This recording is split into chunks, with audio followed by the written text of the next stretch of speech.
Taylor Caldwell.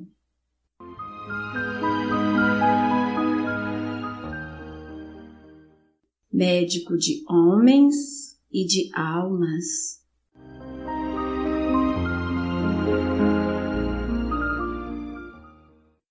Terceira parte, capítulo 33.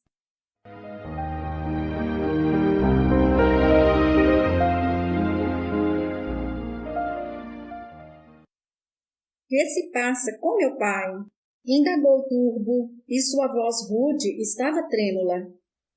Lucano observou os três. Relanceou os olhos para a mão direita de Turbo e viu que o mais maravilhoso anel de opala estava no dedo indicador do rapaz. Brilhava com luzes róseas e azuladas e parecia conter crepúsculos dourados. Olhou para Sérgio, para seu rosto sadio e ansioso, para sua expressão sincera. Olhou para Nelly, que parecia menos um frequentador de bordéis do que o cão de Fregon, e franziu as sobrancelhas, e depois fingiu voltar ao presente, com um sobressalto. Deves perdoar-me, disse, mas sou um admirador de opalas, e vejo em tua mão, Turbo, uma delas, e maravilhosa. Turbo, durante um momento, ficou perplexo, pois era evidente que sua mente estúpida não se movia com grande agilidade. Depois, seus olhos pequenos brilharam de orgulho, e ele estendeu a mão para que Lucano pudesse admirar a joia. É muito antiga e tem grande tradição, disse ele. Minha esposa descende de respeitada linhagem de eruditos. Seus antepassados receberam este anel do próprio Péricles. Suspirou. Não sou homem culto, mas respeito este anel de todo o meu coração e vou deixá-lo a meu filho quando morrer. Não queria aceitá-lo de minha esposa, mas nós nos amamos ternamente e ela o colocou à força no meu dedo. Sérgio falou pela primeira vez e sua voz enferrujada mostrava-se tratar-se de um homem de poucas falas.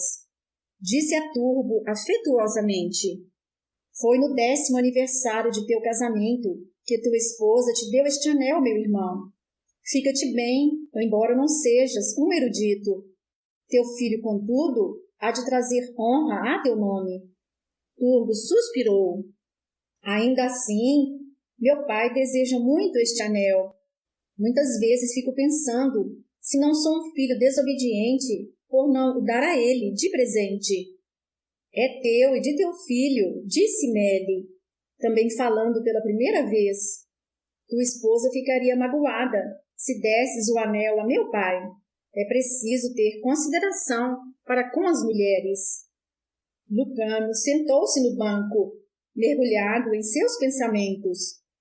Turbo corou profundamente, de súbito, e bateu as mãos. Deves perdoar-me, Lucano, disse ele.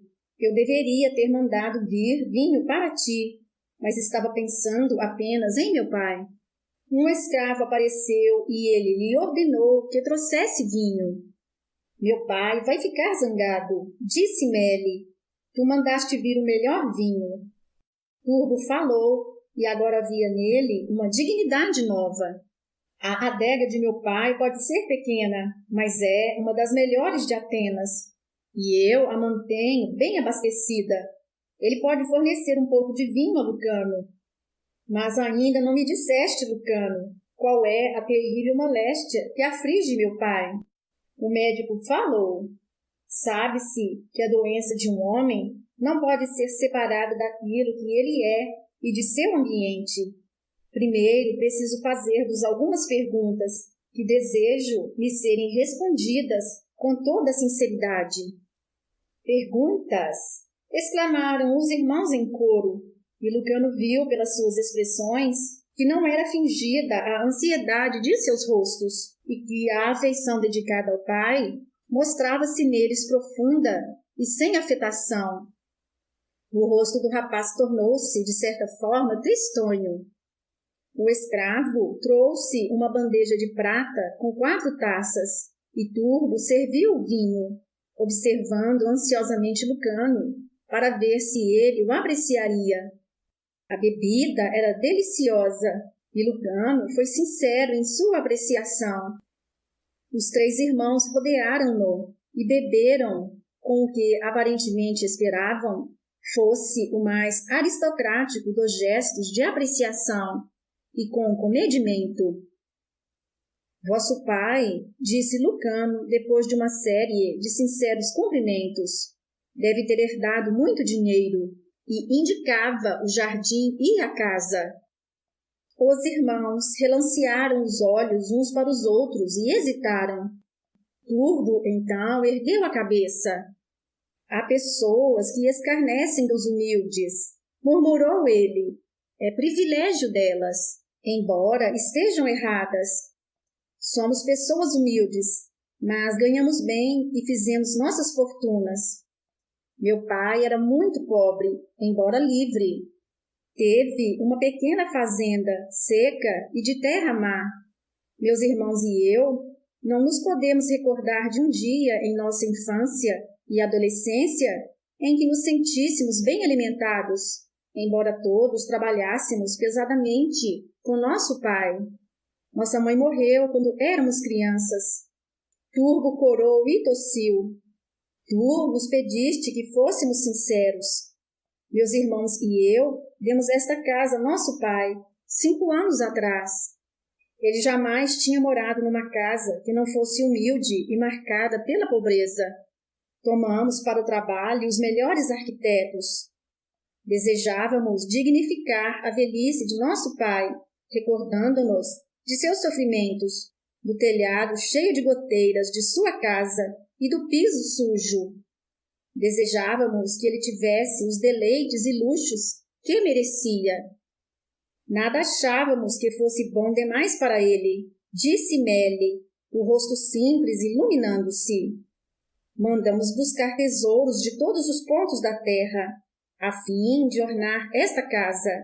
Nunca em sua vida ele tivera nada de seu, em particular, nem a dignidade de um lar, que não se mostrasse cheio de crianças e de animais. Bastava que ele dissesse o que desejava e nós lhe dávamos imediatamente, pois é nosso pai e sofreu muito. O mobiliário, disse Sérgio, custou-me 2 anos de rendas. Tive orgulho de poder dar a meu pai essa satisfação. Estou vendo, disse Lucano compassivo. Vosso pai não teria preferido morar com um de vós? Não, é um homem orgulhoso e não gosta de crianças, e temos muitas. Queria uma casa sua, e Turbo sorria, compreensivo. E fazeis fortunas? Perguntou Lucano, que estava intensamente interessado. E honestamente, afirmou Turbo bem depressa. Os deuses nos foram muito bondosos. Fazemos sacrifícios regularmente em sua honra. As coisas aconteceram assim. Quando eu era jovem e trabalhava na fazenda, percebi que corria o perigo constante de passar fome, até mesmo miséria. Tinha grande admiração pela boa cerâmica, que era exposta nas lojas. Assim, aprendi com um ceramista famoso pelos seus belos vasos e estatuetas, bandejas e trabalhos em camafeus feitos em branco, sobre o mais profundo tom vermelho ou azul. Depois de alguns anos, ele expressou sua admiração pelo meu trabalho, declarando que eu tinha a mão mais segura e sentimento de arte e beleza. Olhou para Lucano desafiante. Não acreditas nisso? Lucano estendeu a mão, tomou-a de Turbo e examinou delicadamente os seus dedos.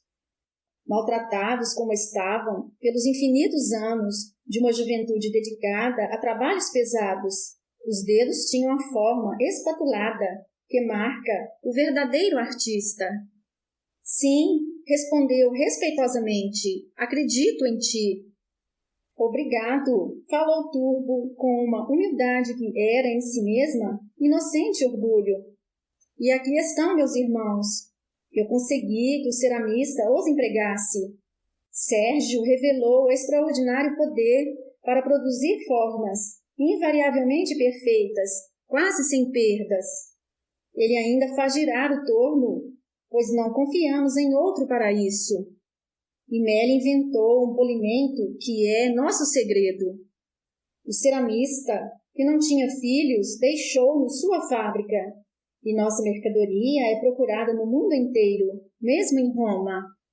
Temos uma frota de navios que nos pertence e empregamos muita gente e muitos escravos.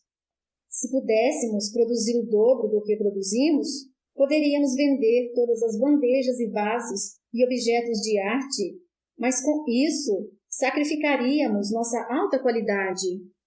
Preferimos manter a fábrica do menor tamanho possível, de forma que nosso produto não deixe de receber inscrição pessoal nossa, pois todos levam nosso nome e ninguém, em parte alguma, deve ficar desapontado. Estava em pé e parecia ainda mais alto. O palácio de César está cheio de trabalhos nossos. Os vasos têm preços iguais aos das joias, e urnas funerárias são compradas pelos grandes patrícios de Roma. Infelizmente, disse Meli com tristeza, nosso pai escarnece de nosso trabalho e não permite que sequer a cabeça de um Deus feita por nós apareça nesta casa. Mas os egípcios declaram que só seus antigos artistas podem comparar-se conosco. Falou Sérgio, os olhos iluminados. Tem nos mandado objetos que estimo muitíssimo, a fim de que os copiemos para eles. Nossas estatuetas de Apis e cabeças de Ísis estão nos mais resplandecentes de seus templos. Mas é Turbo quem as desenha, quem produz o pergaminho de onde eu as copio, e é Meli quem lhes dá o polimento. Sem o polimento e tua magistral compreensão do meu desenho, o que faço não tem valor. Disse Turbo, suspirou. Meu pai nos considera tolos inúteis. Continuou. Embora as grandes damas de Roma, do Egito e de Atenas usem nossos medalhões ao pescoço, em correntes consteladas de pedrarias, ou os mandem incrustar em braceletes de valor inestimável. Certo senador famoso compra nossos vasos e jura que os prefere às mais belas de suas escravas. Deves perdoar-me se pareço estar lançando gabolices, Lucano. Este nada disse. Talvez, continuou Turbo timidamente, tu me permitisses mandar-te de presente alguns de nossos trabalhos. O jovem grego ficou emocionado e disse, eu ficarei em débito para convosco. Depois ergueu a cabeça. Preciso fazer perguntas grosseiras e peço-vos que as respondais. Por que amais vosso pai? Os homens ficaram a olhá-lo, boquiabertos, com espanto sincero, durante alguns momentos. Então Turbo gaguejou. Porque nós o amamos? É uma pergunta estranha. Não foi ele quem nos deu vida e nos tornou possível termos o que temos? Nossas adoráveis esposas e nossos filhos amorosos? E não está recomendado que um homem deve honrar a seus pais? Lucano recordou-se do mandamento dos judeus, honra teu pai e tua mãe, mas ainda assim havia pais que não mereciam ser honrados. Turbo calorosamente falou, meu pai também não sofreu bastante? Bem pouco é que possamos aliviar e tornar mais alegres os dias de sua velhice, pois ele nunca pôde satisfazer o estômago quando eu era jovem e não usou senão andrajos. Lucano meditou na estranheza e na inocência do amor e como o amor pode ser explorado pelos indivíduos brutais. Levantou-se. Preciso dizer de novo uma palavra a vosso pai. Dei-lhe um remédio, mas isso eu vos posso dizer. Quando eu tiver terminado a consulta e feito a prescrição, a saúde dele estará recuperada por muitos anos, pois é um homem forte. Os irmãos chamaram sobre ele muitas e jubilosas bênçãos, e Lucano deixou o jardim. Dirigiu-se até o dormitório de Flegon. O velho estava consideravelmente calmo, encostado tranquilamente em seus travesseiros, e quando viu Lucano, levantou de leve a cabeça e deu ao médico um sorriso quase agradável. Minha dor passou, disse ele. Depois o rosto modificou-se, fez-se mais uma vez enigmático e desconfiado. Falaste com meus filhos?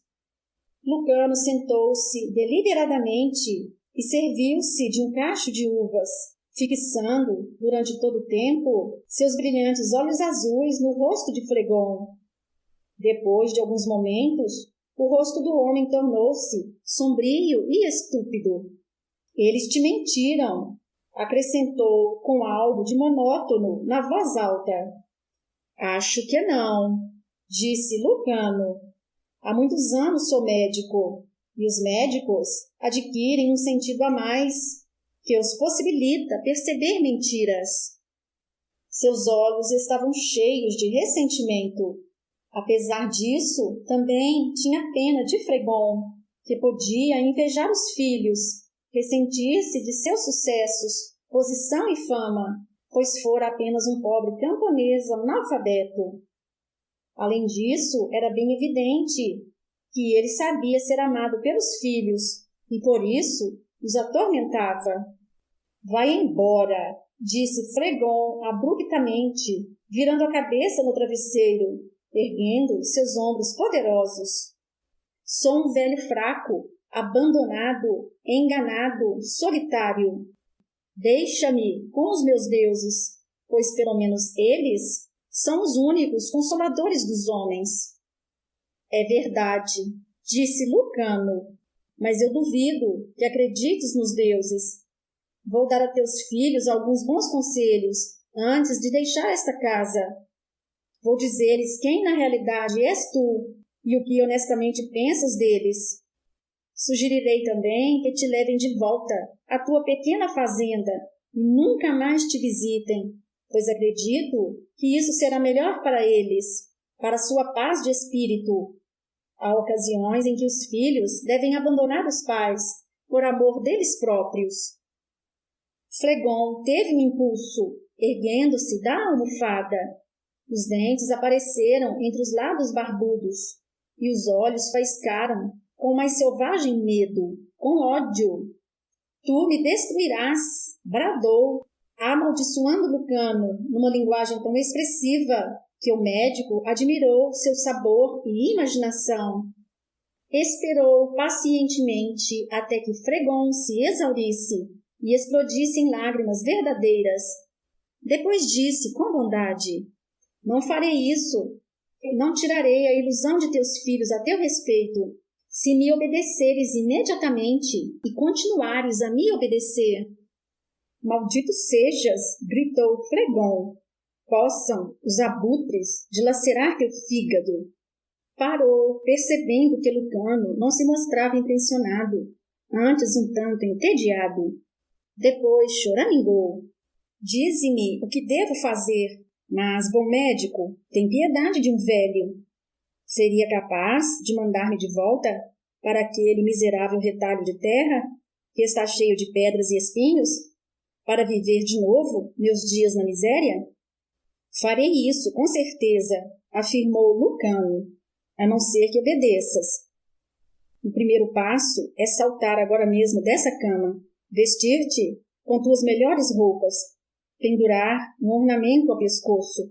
Então, irás para o jardim comigo, para cumprimentar teus filhos como um pai amoroso, beijando-os e abraçando-os. E irás fazer-me um juramento, aqui em segredo, de que jamais tornarás a mentir a teus filhos, nem os censurarás falsamente, e nunca mais fingirás estar doente para despedaçar-lhes o coração. Parou, depois rematou com severidade. O juramento que te peço é o mais sério dos juramentos, pois, embora não acredites nos deuses, há magia nele, e se o violares, alguma desgraça monstruosa tombará sobre ti. Fregon arregalava os olhos para ele, tomado no mais completo terror, e Lucano ria interiormente, mantendo os lábios apertados para evitar uma gargalhada. Flegon atirou para o lado a colcha e saltou da cama, pálido e trêmulo, nu e grande, como um Hércules ancião, seus músculos morenos movendo-se como seda.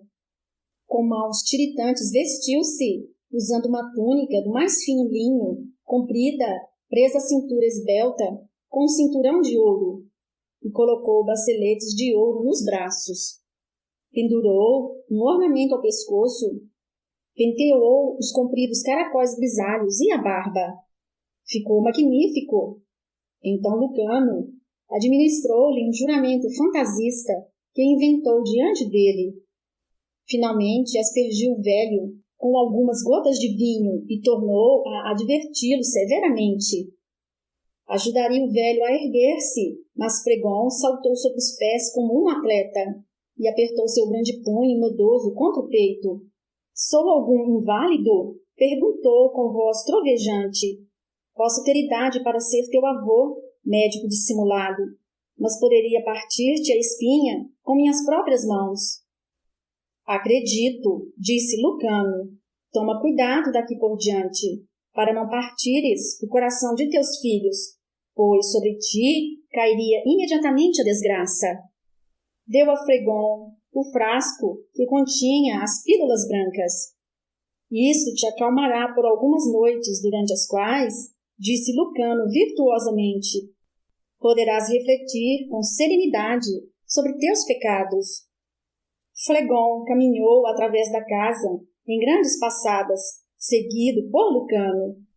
O velho parava aqui e ali, a fim de chamar orgulhosamente a atenção do médico para alguns objetos inestimáveis, que Lucano admirava com a devida atenção. Observarás, disse Fregon, estufando o peito, que meus filhos não são para serem desprezados. Seu rosto largo resplandecia. Subitamente, ele se libertara da inveja e do ressentimento. E Lucano ficou a meditar enquanto seriam felizes os homens se libertassem da baixeza, do ódio e da malícia. Entraram no jardim e os filhos ficaram estupefatos e emocionados quando viram seu vigoroso pai apressando-se em direção a eles. Seus olhos encheram-se de lágrimas e nem puderam falar. Tombaram aos pés dele humildemente e ele os ergueu com grandes gestos, como se os perdoasse, mas na verdade estava se perdoando a si próprio, como Lucano bem compreendia. E abraçou e beijou um por um, gozando seus abraços que o perdoavam. Que médico este! Exclamou Fregon, os braços a rodear os filhos. Que presente lhe poderemos dar por ter me restituído imediatamente a saúde? Antes que Turbo pudesse responder entusiasticamente, Lucano, o rosto sério, disse: é uma bênção quando aquele que foi aliviado pelo seu médico lhe dá um presente de suas próprias mãos. Flegon, com um sorriso jubiloso, pensou um pouco, mas ainda era um camponês, com a sovinice do camponês. Então, como se chamasse toda a gente a testemunhar um ato de supremo sacrifício, tirou um bracelete do braço, peça ricamente ornada de pedras preciosas, e meteu-o nas mãos de Lucano. Seus olhos pestanejavam, cheios de lágrimas. Que os deuses te abençoem, disse em voz rouca e com toda a sinceridade. Fim do capítulo. Minha alma glorifica o Senhor, meu espírito se alegra em Deus, meu Salvador, pois atentou para a humildade da sua serva. De agora em diante, todas as gerações me chamarão bem-aventurada.